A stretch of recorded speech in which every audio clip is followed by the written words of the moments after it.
we interrupt your regularly scheduled programming to bring you a special presentation of Two Nerds, a podcast. Your home for everything movies, music, video games, and everything in between. With your hosts, Bunny the Bruiser, and Dynamite Jared Latching. How's it going, everyone? Welcome back to another exciting episode of Two Nerds, a podcast. We are, of course, the Two Nerds, and this is, in fact, a podcast. I am Bunny the Bruiser.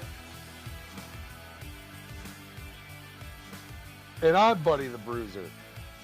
Oh, yeah, How's it going? we're doing my split personality is coming out tonight, man. That's right. I'm just talking to That's myself. right. I've really been working on my Dynamite Jared impression, so we're going to get through this whole episode. I'm going to be cutting myself off a lot. I'm going to be letting my alter ego speak the majority of the evening, so... How you doing, buddy? What's been going on over there, Bruiser? It's been kind of a depressing week, but that's why the pressure's on for you tonight. You need to be as funny as possible, lift my spirits up and shit. Jesus Christ.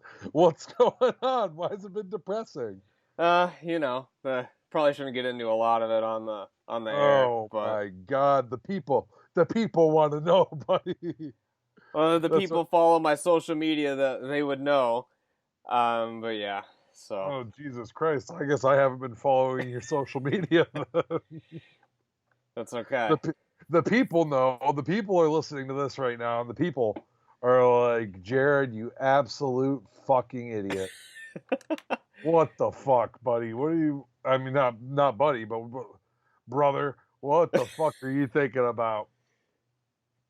Well, it's been a kind of a bittersweet, depressing kind of couple days for me as well, but not really depressing. I'm just saying that. The iconic set in the garage has finally come down. Oh, has it? Oh, yeah. This is news. This is news to me. What do we call this thing? The tape graveyard. The tape graveyard has finally met its end. It has come down. The tombstones are down. The skeleton is down. I'm taking the whole fucking wall down. Oh, really? Yeah, because I got a pool table. Oh, well, there you go. I need a little bit more room in there. The wall is, oh man, I'd say about halfway down, maybe a little bit more than halfway down. All the drywall on the one side with all the weird art. Yeah. That's gone. It's been removed. And then I've taken down one sheet of the plywood and one of the studs that all the stuff was nailed to. So I have like 3 more things of plywood to take down, and then a bunch of studs, and then the wall will be completely removed. The furniture will still be in there, and the TV is now moved to where our little desk where we used to do this very podcast. Yeah, the original studio, yeah. Yeah, it's kind of a nice spot for it. Yeah. Well, that wasn't that was the secondary setup, because it used to be we would record sort of in the, not like the middle of the room, but like right by the door of the studio area, because the computer was there. But then once we switched to the laptop, it was the 2 guys up against the desk, so. Yeah, on one microphone. Yeah. That's the one thing that I kind of miss about our producer, who's very problematic. Our very problematic old producer, Jake. Did we have a nickname for him ever? I don't remember, no. I don't know. I think he only made an appearance like once. Jake the fucking jabroni. How about that one? Sure, yeah. Jake the jabroni. That's the only thing I'd probably miss about him, is that he'd have it set up for us to be on 2 mics, and we'd kind of be across from each other most times. And then he kind of just stopped doing stuff, and really, he never really did much for us, because it's always sounded bad anyways. It sounded worse when it was with his setup than when we just used the singular mic when we're together. I mean, this sounds the worst when we're on doing the virtual ones, probably, but when it was the two mics, it sounded like that season 1. Most of it sounded pretty bad. Let me tell you something. What the fuck was that intro music, man? What the fuck was that? Holy shit. This guy thought himself a real fucking artist here. That was some bad stuff. Wow. I couldn't be bothered by it. I heard it and I was like, I was kind of like, what the fuck? But he was letting us use his stuff, so I didn't want to be a dick about it and be like, and he went through the trouble of actually writing us an intro song Which and is all this true, stuff. Yeah. And he played it, and I don't know, I can't remember what he was like. Oh, it's kind of silly or something like that. It was something. It was See, silly, I don't. right? He must have shown it to you because I didn't hear it until he gave me like the MP3 or whatever to like edit it into the first show. So like I got home and played it, and I was just like, "What?" Well, I can't believe you didn't just throw that in the bin right there. And well, I think we already had the release date set on when the first episode was going to go up, and then it was a rush production. It was a rush job. Well, because he was still the producer for, well, I don't even know if we would call it a producer, but that's what we called it at the beginning there. But he was still like recording the episodes. So I couldn't throw the theme song out until he was no longer the producer, I guess. I mean, you think he really would have cared? He was too busy doing devious things all the time, and yeah, absolute jabroni Jake the jabroni. Yeah. Buddy the Bruiser, Dynamite Jared, and Jake the Jabroni. We were a hell of a team back in the day. Yeah, I guess. You want to call it that. Speaking of intros, don't you think it's time that we probably update our intro a little bit? Probably. I mean, yeah, we can try to do something new. I'm gonna have to work something out. I think that I don't know if the narration on there really applies to our show anymore. Not too much, no, because we're less of talking about the common, I don't want to say the current events and talking about wrestling and music and like all, and like we talk about that stuff, but like now it's divulged to the point where it's just two buds hanging out, just talking about whatever. So, I mean, we used to pretty much be a wrestling fucking podcast because by the time that you got done talking about the happenings of Raw, SmackDown, and NXT, that was the whole show every week. It was like an hour right there, and then you would just go on a fucking rant about the shitty shit that happened. And let me tell you something, man. Midnight Miles has been very persistent lately. Very persistent that I need to give AEW another shot. I gotta give these guys another chance after my tirade that I went on 2 weeks ago. Oh, did he listen to the show? I don't think so, but I told him straight up at a meeting of the minds that we had around Halloween time. I told him straight up there what I thought. Everything sucked and everything's trash. Well, he messaged me the other day, and he's like, Jared, I really wish AEW was fantastic tonight. I really wish that you'd give it another shot. And I explained to him, well, Miles, when I come home from work, I do my daily missions in Gundam. I've got my daily missions in goddamn 2 Dragon Ball games on my mobile phone. I'm playing Yakuza 2. Okay? I'm remodeling my garage. I'm studying code online. All these things that are either productive or actually entertaining and good. Why would I divulge any of the time of Yakuza 2, which is an amazing game, to a fucking terrible wrestling product? Why would I do that? I'm just trying to wrap my mind around these. Well, when I get home, I don't want to divulge much attention I don't want to pay too much attention to things, so I put Raw on in the background. But AEW, I'm actually very invested in. It's been really good. They've been toning down the spot show stuff. Well, that I won't buy for even a fucking second, because that's the only way that those dudes in that fucking company know how to work, is by doing flips. If they're not doing flips, they don't know what the fuck they're doing. So I decided today, all right, man, I'm going to see what if Miles, what he's, just because I know he's wrong. Right? Just because I know he's wrong, I'm going to hop on here and see what's going on AEW. And this past Wednesday, they had a segment where, to celebrate the new entry of MJF into the Inner Circle, they were going to go to Las Vegas, baby! And they had a whole fucking skit, a whole montage thing of them all in Las Vegas. And let me just say that I couldn't even get through the whole thing. I got through like 2/3 of it, okay? And it was awful. It was absolutely terrible. They're trying so fucking hard to be funny, and they're not funny. Nothing about it was funny.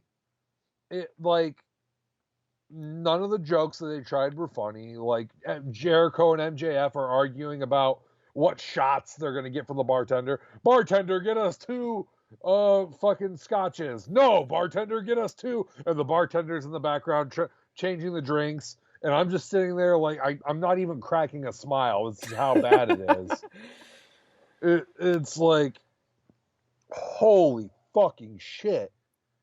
It's like, have you ever watched Being the Elite? No. The Young Bucks little comedy show they do on YouTube? No, I've never seen it. I have, and it's just like this. It's fucking terrible. It's 2 guys, or the Elite's actually the whole fucking thing. So Kenny Omega and Cody Rhodes are usually featured in it heavily as well.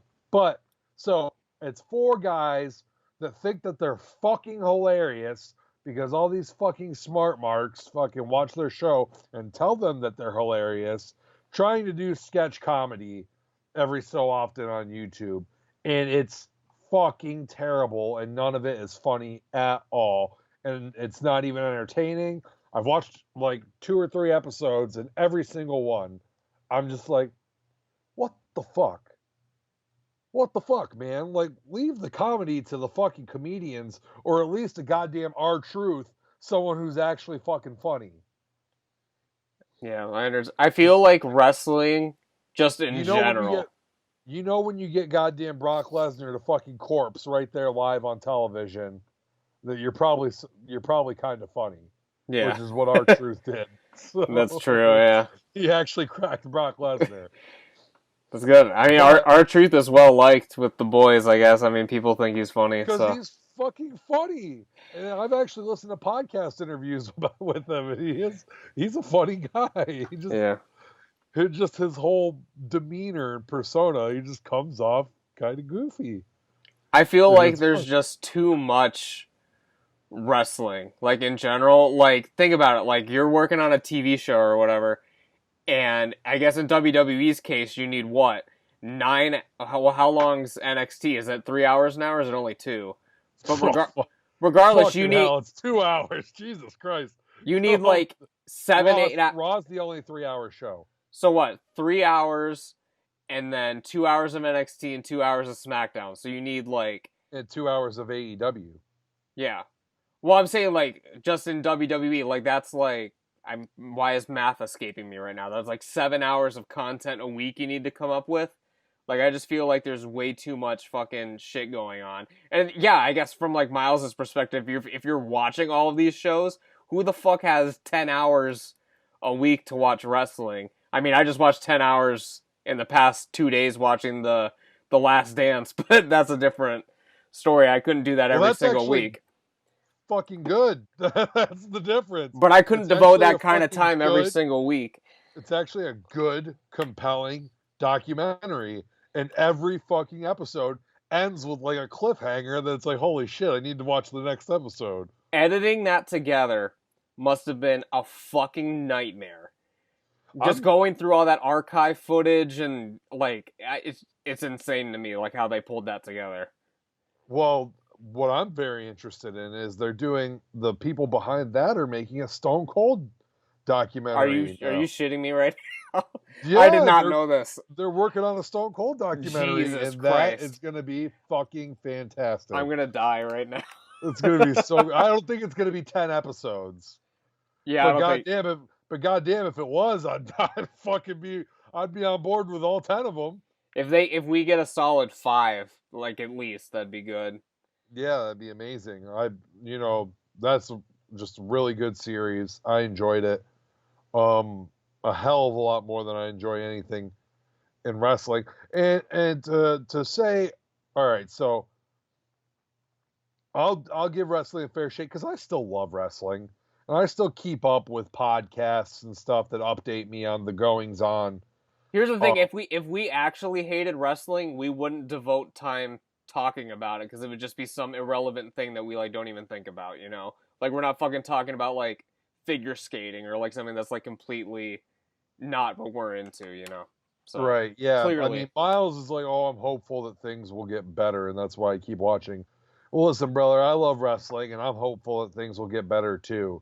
But in the meantime, I'm not going to watch it be fucking trash. Let me know when it's good again. And that's why I listen to the podcasts, and it's the same story every week. They talk about some shit that happened that sounds absolutely awful, and then they say that it's absolutely awful. And I'm like, well, yeah, I probably could have told you that just based on the description of the segment there. Yeah. But in fairness to wrestling, there are a couple of good things going on right now.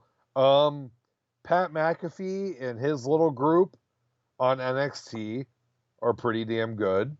It's not the greatest thing that's ever fucking happened, but it's pretty good, especially by modern wrestling standards. It's probably the best thing going on in wrestling right now. The Undisputed Era has turned babyface, and they're feuding with Pat McAfee's little group, and they're gonna be like the War Games match. It's gonna be Pat McAfee, Bertrand Lorcan, and Pete Dunne versus the Undisputed Era. So that should be a fucking banger. That should probably be a crazy That's match. this weekend, correct? It's crazy. War Games? Is it? I know Survivor Series is. I don't think War Games is this weekend. Okay. Survivor Series on the complete other end of the spectrum. Survivor Series has just got like one of the fucking lamest cards I've seen in a long time, with the only match that's even remotely interesting being Roman Reigns versus Drew McIntyre, champion versus champion. I don't know why because you listen to the shows. I haven't been paying attention to anything. Why did they even flip the title to begin with? I guess just to add like a reign to Randy Orton's resume. Like they do that now a lot, which is stupid. It's so fucking stupid, man. Like they didn't used to do that. But nowadays it's like, oh man, we got to give him a couple more reigns to pad his resume. Like Charlotte's like a fucking 30-time champion. You know what I mean? Well, Jesus Christ. In 3 years, that just means that she's just like lost it a lot. She's lost the goddamn belt a lot, you know? Yeah. They did it to Stone Cold a couple times with the crazy flips and shit, but even still, he only has like 8, right? He only has 6. 6, yeah. And for the most part, like the flips would be like a one night thing. He would just get the belt back the next night on Raw. And he had a couple of impressive reigns there. I think when he turned heel was probably his longest reign with the belt. Yeah. He had it for not a year, probably like half a year. Yeah. Without dropping it until he lost it to fucking Jericho. I think so. Yeah, because wasn't that when he beat them both on the same night? Was that the same time he lost it?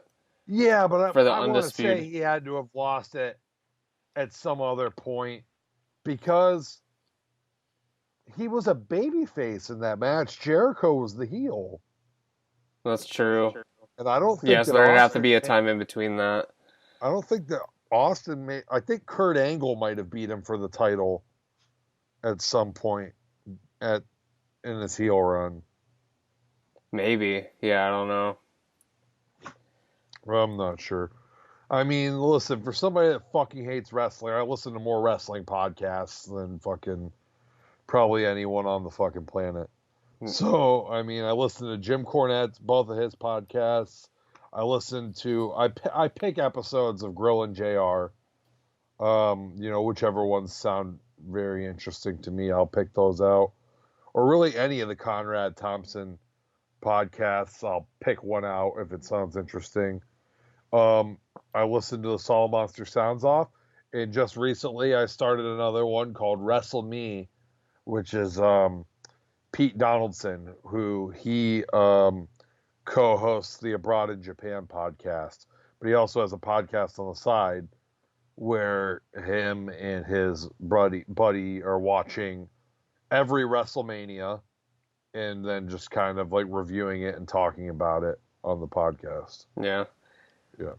I always wanted to do a ranking of all the WrestleManias because I haven't seen them all, so I thought that would be a good way to like catch up, I guess. Oh God, those first two, they sound like hell to get through, brother. Yeah. I don't know if you want to put yourself through it. And I watched a few of them back when I first got the network or whatever. Like I tried to power my way through them, and I started the list, but then it just sort of like fizzled out at some point. Yeah, probably somewhere around WrestleMania 2. Yeah, probably. Well, I wasn't watching them in order, but yeah. Somewhere around WrestleMania 2, about halfway through the card, and you were like, "Oh man!" you looked at the main event, Hogan and Bundy in a steel cage, and you're like, "This doesn't look like it's gonna get much better." Yeah. God. Yeah. What was the other main event? Oh, fucking Roddy Piper versus Mr. T in a boxing match. Yeah. What the fuck? I don't like the Hot Rod's chances in that one, honestly. And I know not Booker T. Mr. T. Mr. T. Mr. T, Ice T, Booker T. There's a lot of T's. But I know Mr. T is not a real shoot boxer, but I know that he's probably a much tougher individual than Roddy Piper is. He was a bouncer before he became famous. Yeah. I think actually how he started to become famous is that he was featured on a show called like The World's Toughest Bouncer. Oh, really? Or something, and then that kind of got him noticed, and then on to Rocky 3. Was he on Rocky 3 before the A-Team? Yeah, I think so. Rocky 3 was kind of like his, I'm famous now, and then the A-Team made him like the most fucking famous person in the world for a time. Yeah. He was like a super big deal in the 80s. And me and you weren't even alive, so I'm never going to be able to do it justice to describe it. We weren't even alive during this period. But taking it from people that were around at the time, Mr. T was the real fucking deal in like 1985. Yeah, I don't know. Long before I was around, so just missed you Yeah. by a couple years. You missed the craze, but A few years. I missed the Mr. T phenomenon. yeah. I mean, I can see it though, because to this day he's still a household name. Like everyone knows who Mr. T is. Yeah, but for how long? Like, I don't think that's really gonna last for that much You don't think longer. so? I think he's gonna stand the test of time. I don't know. You're right. With this younger generation coming in, here comes Boomer Dynamite Jared making his appearance on here. All you goddamn kids. With this generation coming along, they are not very well educated in the ways of pop culture. Right. Well, because like the 90s, we had what? We had Sandler and Jim Carrey were like the big fucking deals of the 90s.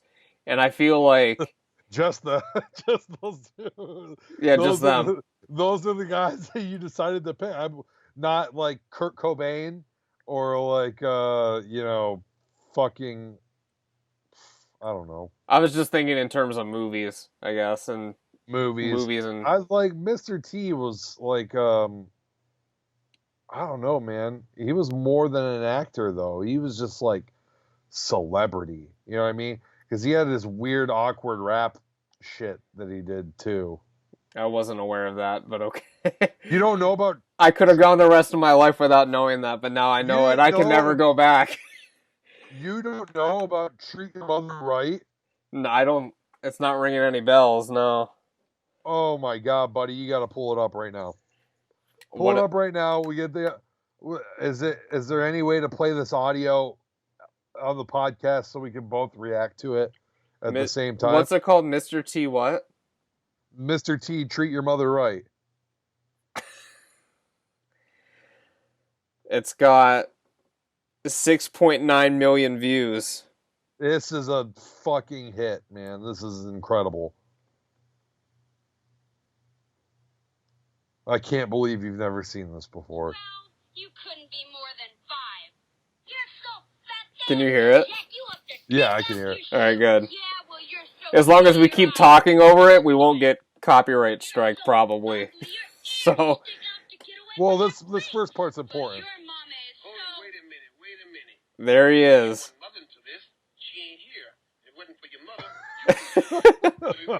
It's like a PSA. So this is the part that I love, is that these kids are just going in on each other. The roast session is fucking real. Well, it was like a kid and like a mom. But then when the kid starts to make a mom joke, Mr. T's having none of it. He comes in, you guys can talk shit on each other and bully each other as much as you want, but don't be talking about each other's moms. You gotta treat them right. He's got some backup singers who. The beat to the song is actually good. Like I would get down to it if Mr. T had any sense of flow whatsoever. Jesus.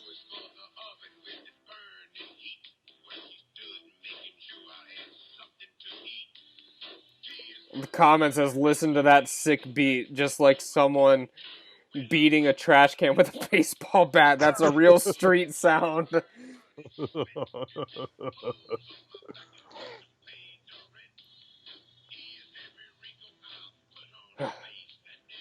This is incredible. I can't believe you've never seen this before. I've never seen this before. This is really like, this is the kind of stuff that Mr. T was doing back then. I thought this was pretty well known. I mean, I know that the Zoomers don't even know who Mr. T is, much less. That's what I'm saying. I don't know how you thought he would stand the test of time if they don't even know who he is. Well, he fucking should stand the test of time because of Rocky 3 and because of the A-Team and because of Treat Her Right. I don't know. People, what do you mean you don't know? People, okay? No, like, I don't think that Rocky 3 is going to just disappear and that people are going to stop watching it. Okay? But there is something going on with the fucking Gen Z. All right? That they're, like, their parents are doing a very poor job of introducing them to, like, the iconic fucking, like, media of past fucking generations. Now it seems like the iconic fucking movies are like Brink. Like, not goddamn Rocky 3. We had a discussion last week about how Rocky 3 is probably like my least favorite, aside from like Rocky 5. But see, but I feel like you'll show your kids Rocky, but like I don't know if you're gonna make it all the way to Rocky 3. Like you got to, because you got to get to Rocky 4 somehow. I mean, from our perspective, you do, but I mean, I don't know. No, not from our perspective. Rocky 4 is almost as iconic as Rocky 1. like, just based on some of the ridiculous shit that happens in that movie. And we talked about the controversial Stallone cut last week. We did, Uh, which we let's will hopefully see someday. Well, I don't know. hopefully we don't see it. if it removes Paulie's fucking robot lover. What if he just does it instead of that? What if he just does like a George Lucas thing where they just do some ridiculous CGI. CGI robot effects and make him like a badass robot.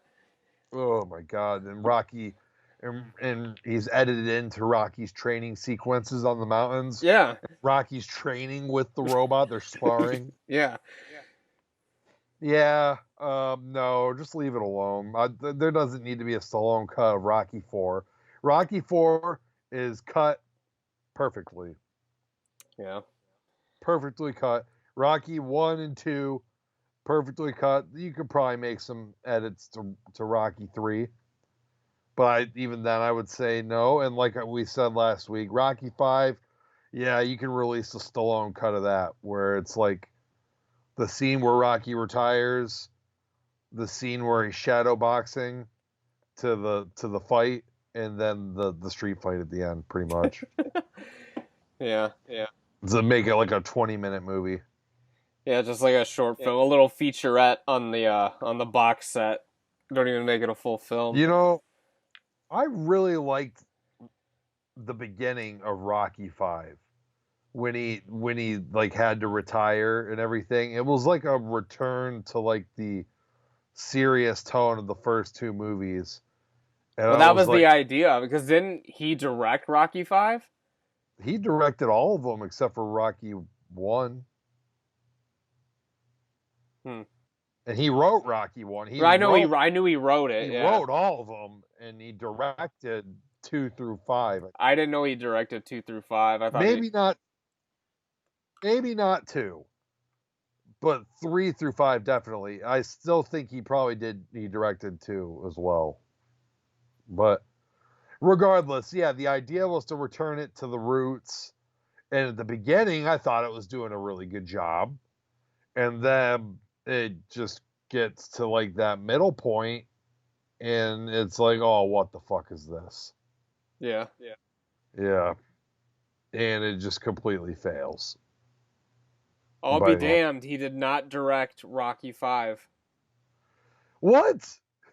He directed 2, 3, and 4. So then who directed Hold on, now I have to look up Rocky 5 because I just assumed he did. Is it the original director? Did they return to him? It might be.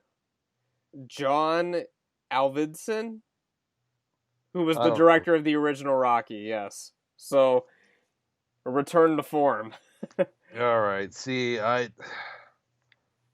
man, oh man. Yeah, bringing him back in was a mistake. We all knew the magic.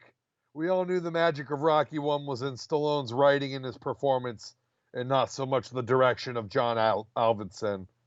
And he really exposed himself in Rocky 5. Well, I mean, he also directed The Karate Kid and all kinds of stuff. And okay, but did he direct Karate Kid Part 2? Yeah, 2 and 3. But again, that could be part again, like that's what I'm saying, really, like to tarnish. He really exposed himself. Well, once again, the magic was in the writing, and the performances. Yes, in Karate Kid 1, and I'll even say Karate Kid 2. It'll have a soft spot in my heart because they actually go to Japan in that one. Yeah, that's true. Did you see the remake of Karate Kid where it's all overseas? Jesus fucking Christ! With was it Jaden Smith? I watched bits and pieces of it. A couple weeks ago because it was actually on TV. Oh. For some reason, and yeah, I'm just not with it. I didn't even finish the movie, so I don't even know if it's decent or not. But it's like, why the fuck? Why would you remake Karate Kid? What is the point? What special effects and fucking filming techniques were so behind the times in Karate Kid that you felt the need to update it for a modern audience? None. There are no special effects, and it's filmed fine. It's filmed perfectly fine. I mean, it's a fucking classic movie, so I mean, it's not like the cinematography was fucking absolutely a goddamn eyesore that you couldn't fucking look at. Like, Jesus Christ, why'd they pick that camera angle? Mr. Miyagi's ball sack is just covering the entire screen. It was nothing like that. You know, like when you watch it. Well, listen, buddy. You'd think that it would be like common sense to like, all right, if someone's got their ball sack out, don't do a close up of it, okay? But in a lot of adult films, you get this fucking angle where it's just a complete close up of the penetration, but what you're really seeing is just sack. a whole lot of ball sack close up. It is not a it's not a appealing shot, but in a lot of old adult films, they had it. A lot of adult film directors back in the 80s and 90s and 70s had it in their head that this was the shot that people wanted to see, because you would always get that damn close up in those films for some reason. And I don't think you really see it that much anymore on Pornhub or anything like that. Yeah. Yep, Dynamite Jared Ballsack Historian coming at you this week. Not ball stack historian, but definitely porn historian. Yeah. I'll tell you some of the filming techniques behind some of porn's biggest directors. Yeah. Yeah. And they liked that shot, that close up with the ball sack. With the ball sack. Yeah. Definitely.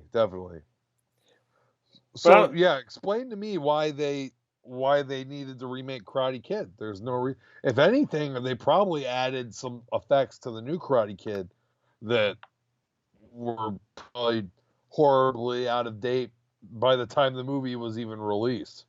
Yeah, see, like the thing with I don't recall too many special effects in it, but I see what you're saying. Where like the older effects, they sort of age better because they like look more timeless. There are no effects. In the original. I'm not talking about Karate Kid in general. I'm just saying in general, like I don't know. But now with like CG effects, because CG is always improving, so like the mid 2000s like shit and even early 2000s stuff just looks abysmal today. When like you can watch something from the 80s and it still looks fine because there's something actually there. But there's some people that think Mazer Laser's one of them that thinks that fucking CGI just looks. There's a lot of people that think that CGI just looks so much better than practical effects, which is absurd to me, because maybe one day this will change, but so far the theory is, and I think me and you have talked about this before, where if something isn't real, right? If something's not physically real, the human eye can detect that it's not real, and no matter how much the CGI, how good the CGI looks, something in your head's gonna be like, oh, that doesn't look right. What is that? Right. You know what I mean? Like Arnold Schwarzenegger, when they CGI'd him into Terminator Salvation, it looks pretty good. They put him on like a fucking another actor's body. I think the guy that played the next Conan the Barbarian, actually, or whatever, and they CGI'd like an Arnold face onto him, and it looked pretty good. I don't recall. I mean, maybe it looks terrible by today's standards, but at the time it looked pretty damn good. But even then, I was looking at it and I was just like, God, something's off though. Something just doesn't look right. It's always better when it's combined with something that's actually fucking there. And I've always felt that like the face stuff, like once they got it good, it started looking really good. Because I'm sure you didn't see it, but like in Rogue One, like the Star Wars like spinoff or whatever, they had someone playing Peter Cushing's character, and he's obviously, I mean, he died decades ago, but the CG looked really good as a fake Peter Cushing or whatever. But I don't know. Like, you can always tell when there's literally nothing fucking there at all. Like, the Transformers movies, Oh my god god. awful. And like, even taking away the fact that they're fucking robots. Go ahead. I was gonna say, even taking away the fact that they're fucking robots, and maybe they should look a little bit clunky because they're made out of metal and they're literally flying around like smooth as fucking silk. Like, it just looks awful. Just everything about like the aesthetics of it is terrible. Well, you got Michael Bay to thank for that one, but I mean, and I understand because you couldn't do a live action Transformers movie without CGI. Like, the robots would probably look equally as bad if you somehow did some. No, they wouldn't. They would look fucking awesome if you did goddamn crazy animatronic robots. The problem is that nobody can afford to do that with any sort of functional animatronic fucking Optimus Prime. Right. It just can't be done. I mean, it probably can, but the budget would just be in fucking sane, and there'd be no way they would get their money back. Yeah. And I mean, I'm not saying all CG is bad. There's obviously a lot of good CG. What is the best CG that there probably has ever been?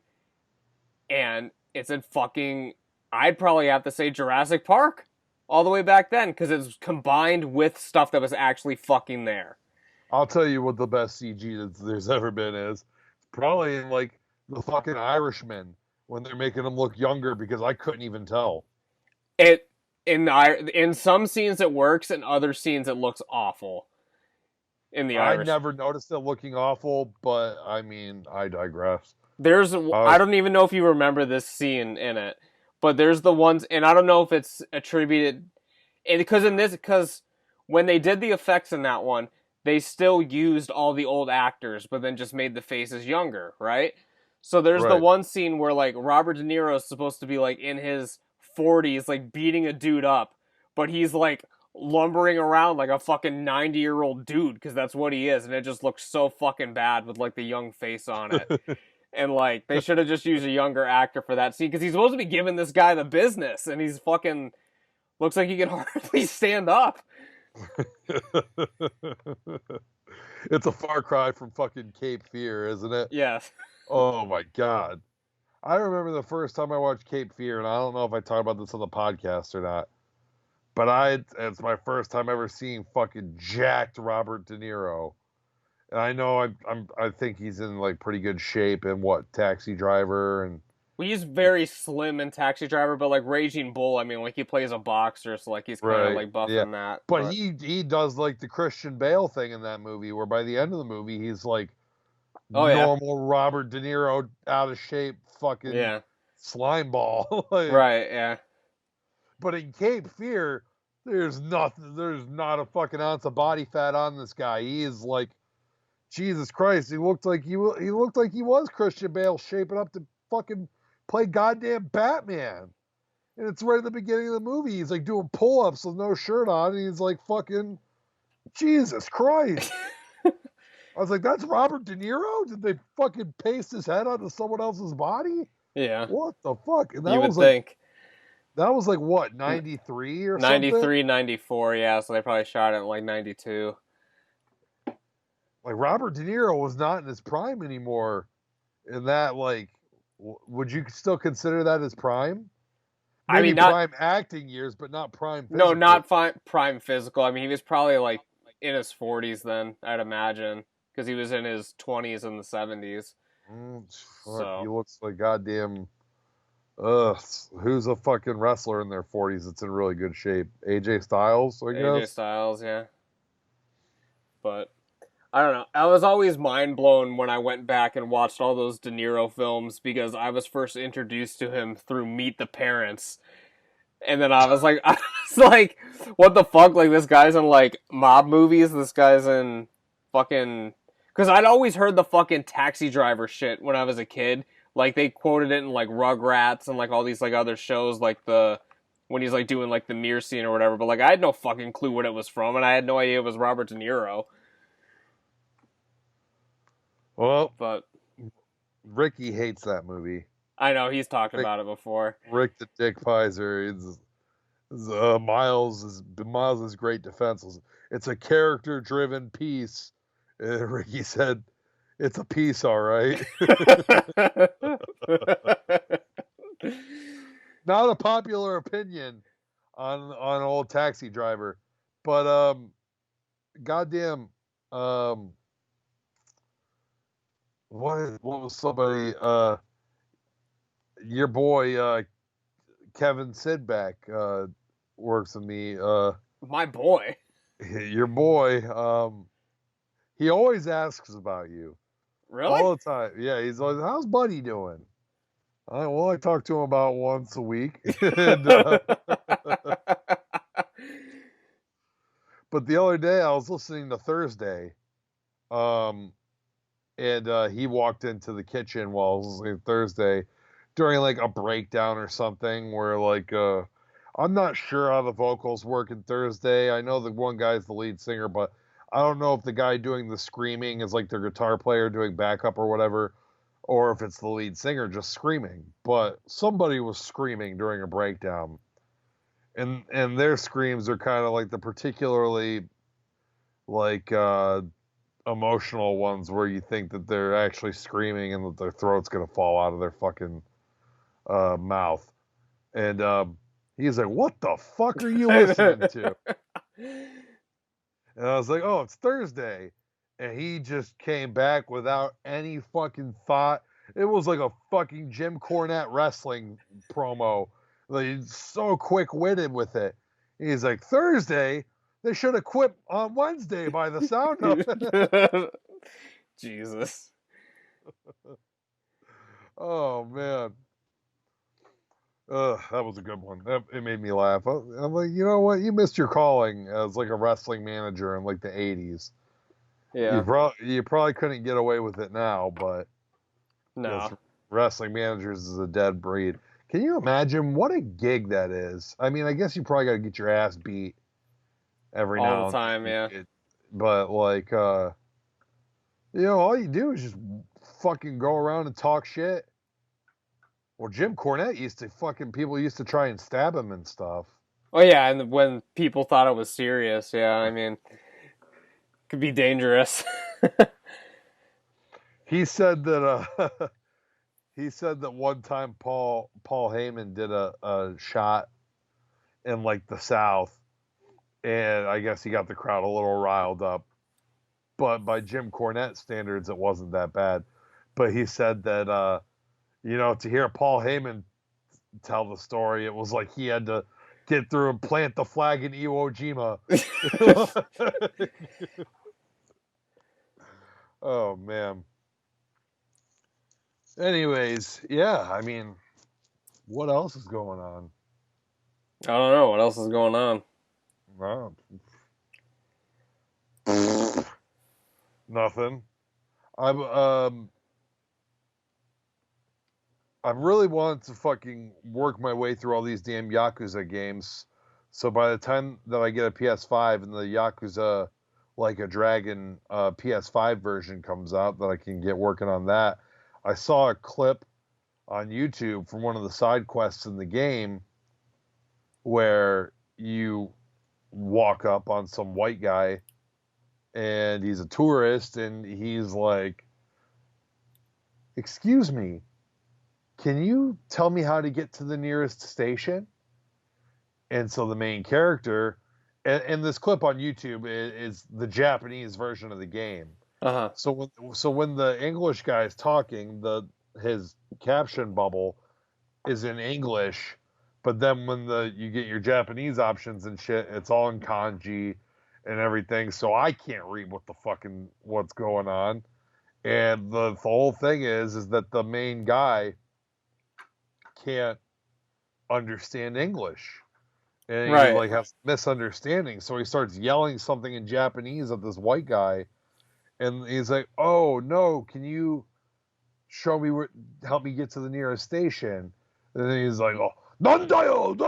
Like screaming at him. And all of a sudden another Japanese guy walks up and says something in Japanese, like I think something along the lines of like, "What's going on here?"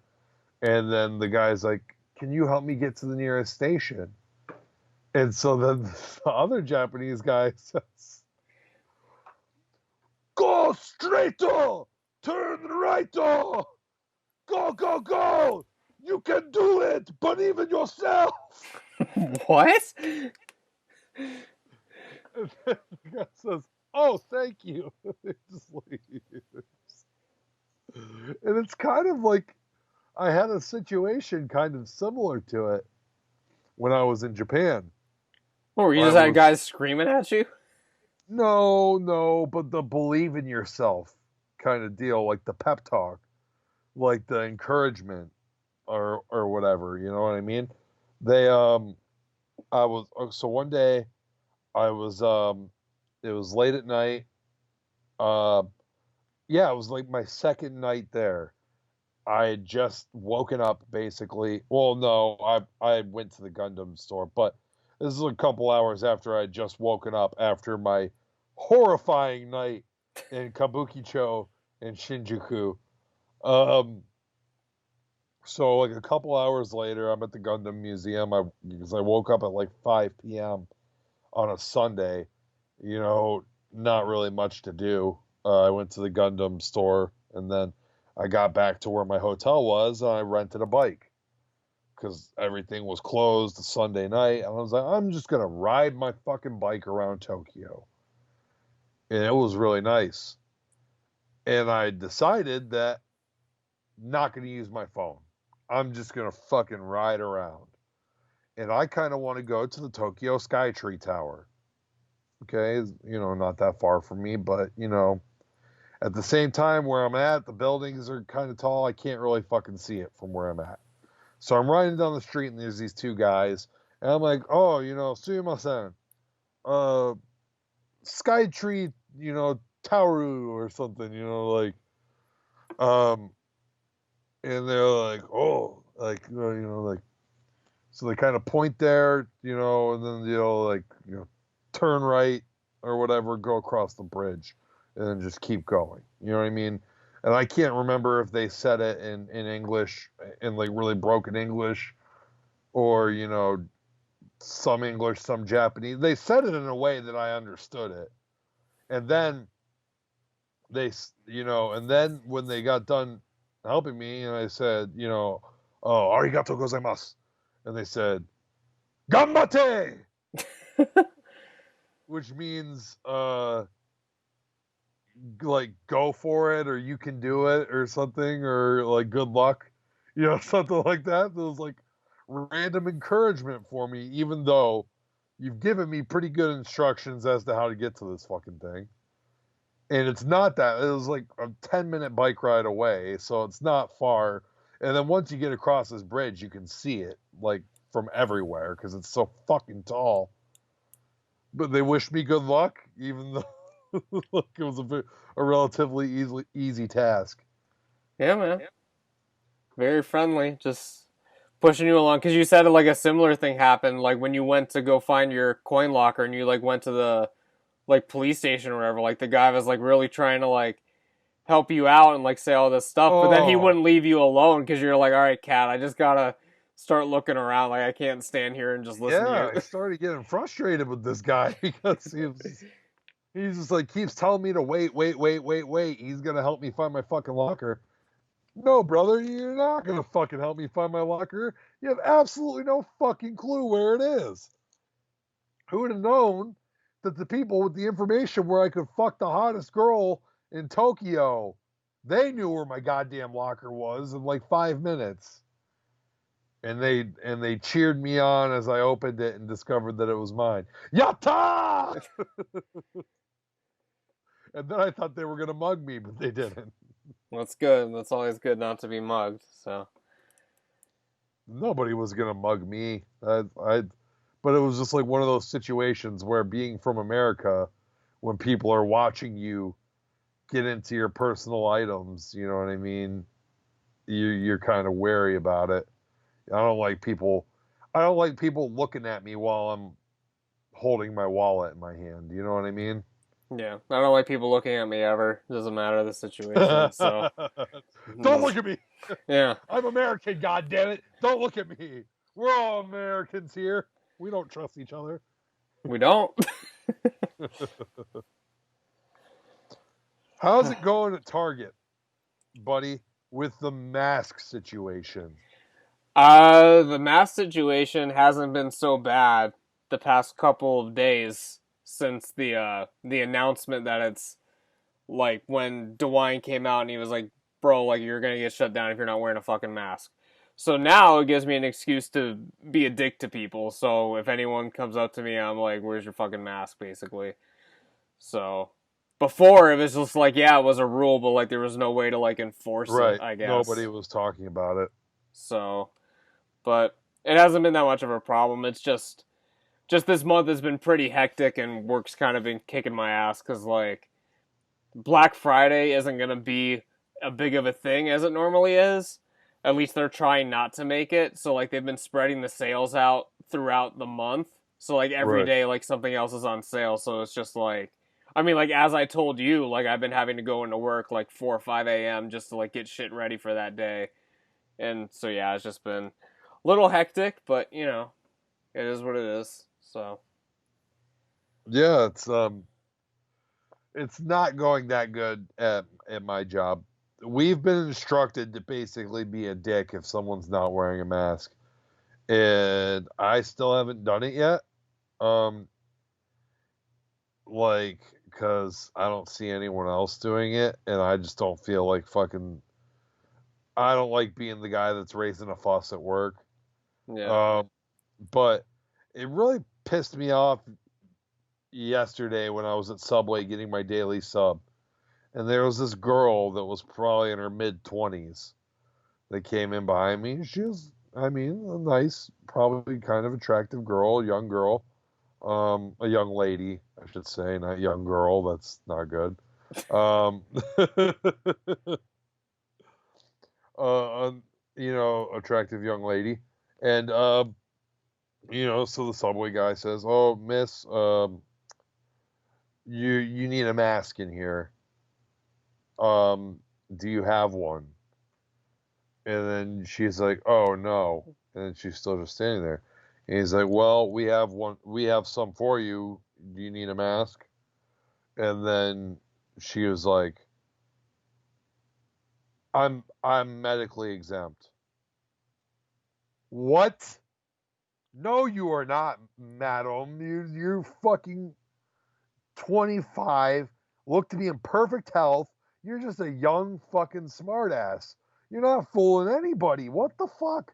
And that's all you got to say. "Oh, I have a medical condition." Well, listen here. Then you shouldn't be out. If you have a medical condition, you better put your fucking mask on, because if you get this fucking virus, you're gonna have a fucking medical condition called deceased. You're gonna be dead. Yeah. Well, because a guy I forget. When did Final Fantasy VII come out? Like April. This dude came into the store and like we were already wearing masks at that point, and he comes in or whatever. He's like with his kid, and he was like, "All right, we're not." He was telling his kid like, "Be careful, like we can't wear our masks because we're we're exempt, like we're diseased or whatever the fuck he said. We have a condition or whatever." And I straight up told the guy, I was like, if you have a condition where you can't wear a mask, you should have bought the fucking digital version of Final Fantasy VII. Like, you shouldn't even fucking be here right now. Or just order it to your door. Yeah. Like, pre-order it online and have it shipped to you. Yeah. But no, he just didn't want to wear a fucking mask. He didn't have a medical condition. Well, I'm assuming he didn't. Nobody has a fucking medical condition where you can't wear a fucking piece of fabric over your mouth. Because if anyone genuinely had a medical condition, they wouldn't be out and about anyway. Because you'd be at risk of getting it. So. Like, what's the one? Asthma? I have asthma. I wear mine. Yeah. Okay. What's the other one? COPD? Listen, brother, my mom's boyfriend has fucking COPD. Okay? He wears his fucking mask. No problem. You know what I mean? People just don't want to do it. I mean, just any reason to have an excuse. So there's no excuse. It's a fabric that's breathable. It doesn't stop your breath. Yeah, it gets a little hot around your mouth and it's uncomfortable, but it does not restrict your breathing at all. It's like putting a fucking piece of paper over your mouth. You fucking breathe through it. Yeah. I'm honestly used to it at this point because I've been wearing it since March. So, like, it doesn't even, like, phase me at all. I take it off when I'm in the back or when I'm not really around people. You know what I mean? But every time I go out onto the sales floor, I have it on. And sometimes I forget that it's on and I just go for a little while with it on. Yeah. Because it's not really that bothersome. Yeah. I don't know. But it's interesting. Next time we have a show, I don't know when we're recording it, but it'll either be around Black Friday or after Black Friday has concluded, depending on what day we end up recording it. So, who knows if I'll be alive next week, but I don't know. What the fuck does that mean? I don't know. People are crazy in these streets, bro. Trying to get those PS5s. Oh my god. I'm trying to get the goddamn PS5. Yeah. I don't know. If you get a hot tip on one, make sure you text Mazer Laser and let her know. Yeah. We're supposed to be getting some, but like I have a feeling that like they're not going to be there for very long. Well, because the thing is like they start doing the online orders before the store even opens. So like if you place it online, like the person's gonna come and grab it, like who's filling the online order before the store even opens. So like if you show up at the store, they're gonna be gone already. Right. And people are always like, "Well, you just opened. Like, how's it gone?" And it's like, well, because I mean, we got here before and it shipped out already. I mean, like, that's it. Well, just gotta tell Mazer Laser to fucking order online from Target. Yeah. It's the only way to get it. Yep. But yeah, we will be coming at you next week with our Thanksgiving special. Like the Thanksgiving Turkey Day 2 Nerds Turkey Special. Right here. Same bat time. Same bat channel next week. You're not going to want to miss it. Next week, we're discussing our favorite Thanksgiving foods. Did we do that before? We can always update it. Our palates may have changed. We may have lost some taste buds over the years. Maybe gained some new ones. Maybe we turned around. I'm gonna have to go back through the archives and see what we've talked about around Thanksgiving. I've definitely lost some fucking taste buds over the years with the amount of fucking Frank's Red Hot that I put in my mouth. Yeah. Side note, we were talking about making pizzas last week. I made a vegan buffalo chicken pizza the other day. Of course it was vegan. It was fucking fire, though. It was so fucking good. And I can't believe because I had never made any buffalo chicken pizza before up to that point. It was like, what the fuck am I doing? Like, should have been doing this for years. But it was good, man. Yeah, well, I mean, yeah, I've made buffalo chicken pizza a few times.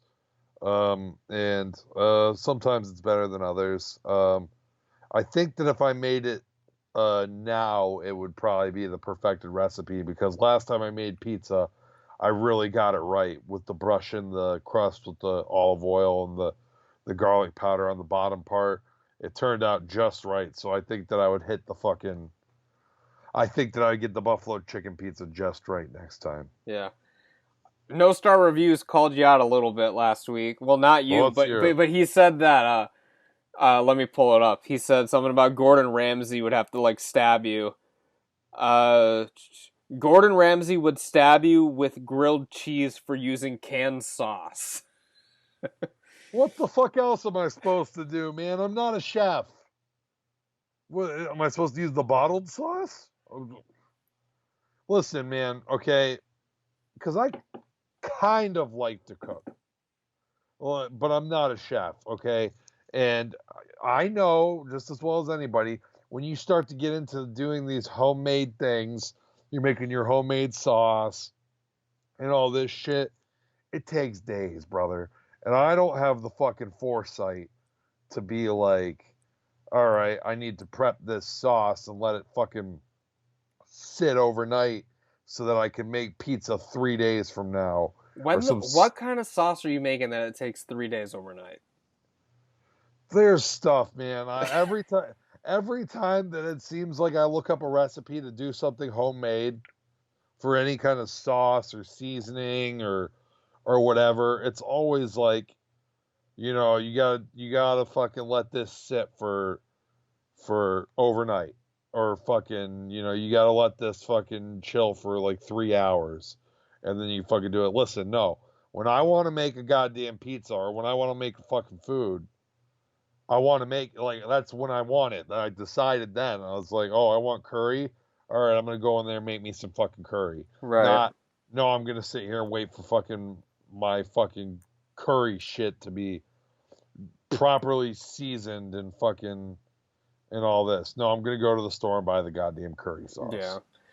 I've made sauce a few times. I've got a pretty good, like, 4-hour sauce. But I maybe do it once or twice a year. Because, I mean, like, I just get the shit out of the jar. I mean, come on. Right. And I mean, which one's better?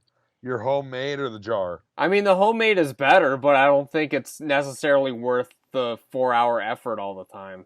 I'm also concerned that my homemade would not be as good as the fucking jar. Yeah. Usually when I get into stuff like that, I'm like, oh, only a pinch of salt. That doesn't sound like enough.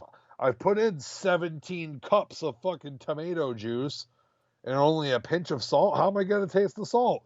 Fucking 3 fucking tablespoons of salt later. Oh, this tastes awful.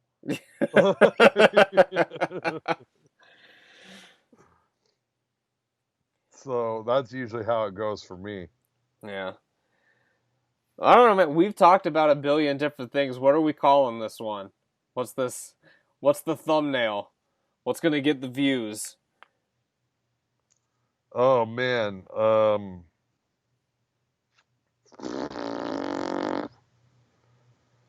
It's fucking just fucking being the elite sucks. All right, that'll be. We'll see. We'll see how this one does in the analytics. See if the algorithm's in our favor. I think we'll get some of these fucking young bucks smart mark fans to come on here and really fucking light into us on the comments. And they're gonna listen to the episode, and you talked about that for maybe 2 minutes, and then they're gonna be like, "What the fuck, Mr. T pizza sauce? Like, what the hell are these guys talking about? What the hell is Mr. T? Exactly, right. Who the hell is that guy? Depending on what year they were born, yeah. Speaking of the young bucks, I watched another terrible What Culture list. Yeah. Yesterday that it was like seven former Impact wrestlers that went on to become stars. And let me tell you something, buddy. Only one of them could be considered actually a star. AJ Styles? No, he wasn't on the list, because see, the logic behind that is that when he was in TNA, he was basically already portrayed as like a star in that promotion. Oh, so like from the ground up. Guys. This was more like guys that like TNA basically botched their presentation and did a terrible job with them. And then after they left TNA, they became big. They became stars. Well, that's what it was supposed to be. What it really was here's people that TNA misused, and then after they left TNA, they got better. Who were some of the names? I fucking couldn't tell you, because the only 2 names on there that I know were the only 2 that could even pass as stars. One is a star, Kazuchika Okada. Okay. Yeah. But he was number 2 on the list, so he wasn't even number 1, because number 1 was the Young Bucks. Let me tell you something right now. Were they botched in TNA? No, they fucking weren't. They were a team called Generation Me, and they were just as fucking annoying and stupid as they are as the Young Bucks. And they got to do their stupid shit and all their destroyers and high-flying shit they get to do as the Young Bucks. If anything, they were probably better as Generation Me because I don't think they did quite as many super kicks and Canadian destroyers then. No, they weren't botched in TNA. They just like to fucking blame it on them because they weren't stars. Yeah. And and everybody else on the list, I don't even know who the fuck they are. Yeah. So they're not stars. And I'm a wrestling fan. So you would at least know who they were. Like, if you don't know who they are, then I was it's like, who the fuck is this? Oh, it's like, oh, he was in TNA. Well, now he's tearing it up in the mid-card on NXT UK. It's like, yeah, nice try. Well, they're from the UK, so maybe it's different over there, but... Okay, tearing it up in the mid-card. Exactly, yeah, that sounds stars, a little... Like, okay, dude, like, if you're tearing it up in the mid-card, doesn't sound like TNA really misused you that bad. The only one that made sense was Okada, because when he was there, they had him be like a fucking, like, Green Hornet ripoff or whatever. And, like, he was not used good. And then he became the Rainmaker when he went back to Japan, and now he's, like, the biggest star in the country. Right. Over there. That's a star. Fucking selling out the fucking Tokyo Dome and Korakuen Hall and just being like a fucking household name over in a country, whereas like everybody else in there, they're not even a household name in their country, much less any other country. True. And the Young Bucks, I guess, are star. They're not household names anywhere, but I guess they're stars. I mean, I know them. So, and they are on TNT, and they're the tag team champions on there now, I guess. So, I guess they're stars, but to put them on the list over Okada is just stupid because, for one, they weren't even that misused in TNA, and two, they're not as big a star as he is. No, not even close. But yeah, what do you guys think? Let us know down in the comments below. Let us know your reactions to everything we were talking about. We're expecting bullet point lists because this has been one of the most schizophrenic episodes that we've had in a while. Just talking about a bunch of random shit. So I want you, buddy, to watch some episodes of Being the Elite before next week, and then come back on our Turkey Day special and telling me what you think about this stuff. All right, yeah, I will. Am I the outsider? Am I just stupid and I don't get it? Like, it's really not funny. I will give you my analysis next week, and I hope everyone at home listening to this goes and checks out an episode, maybe, and we'll keep the discussion going on Being the Elite. Yeah. And we're creeping ever closer to fucking our month-long... This is what I'm really looking forward to, is our month-long excursion into Arnold and Sylvester Stallone. Yes. I can't wait for that. Getting ever so close. But yeah, so that's about it for this week, guys. As always, check out all the shit down in the description below, where to follow us on social media. Jared, the quest for 69 subscribers, and I'm inching ever closer to 1,000. So help us spread the word about the show. And yeah, that's about it for this week, you guys. This is Buddy the Bruiser. I am signing out. I had a chance to actually post some content on my YouTube channel, and I decided not to. But this is Dynamite Jared, and I'll catch your ass down the road. Well, what were you going to post? You can't leave the audience hanging. Are you going to tell them next week? No, a new banner dropped on Dokkan with like Super Saiyan 4 Vegito, Super Saiyan 4 Gohan, Super Saiyan 4 Broly, and Super Saiyan 4 Bardock. And I summoned on it, but I didn't record any of it. But I was considering recording it and putting it on the channel because I was like, I'm trying to get 69 subscribers, and I haven't uploaded anything.